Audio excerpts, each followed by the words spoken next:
Friends, Nandyal జిల్లా సంజాల మండలం రామద్రిపల్లి గ్రామం నుంచి నేరుగా ఇలా కొంచెం దూరం వెళ్తే పురాతనమైన శివాలయం కనపడుతుంది. ఈ శివాలయానికి అయితే మనం చేరుకున్నాం.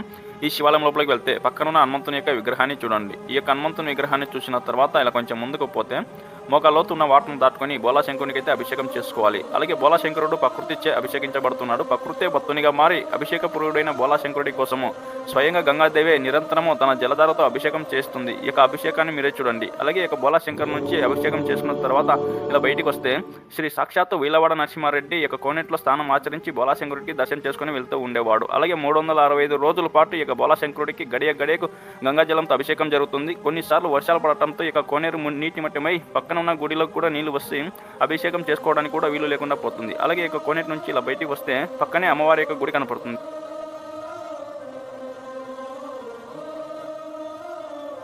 గుడిలో స్వయాన శ్రీ సాక్షాత్తు చండి చాముండేశ్వరి దేవి గారే కొలువు తీరడం జరిగింది. ఈ చాముండేశ్వరి దేవి యొక్క ఉగ్రరూపాన్ని మీరే చూడండి.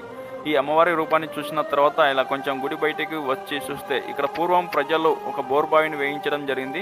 ఈ బోర్బావిలో 24 అవర్స్ అనగా నిత్యం ఎల్లకాలం ఇక్కడ వాటర్ వస్తూనే ఉంటాయి. ఈ వాటర్కి కరెంటు సప్లై లేదు, మోటార్ సప్లై లేదు. సో ఇది ఒక రకంగా చూసుకుంటే శివుని మహిమగానే చెప్పవచ్చు.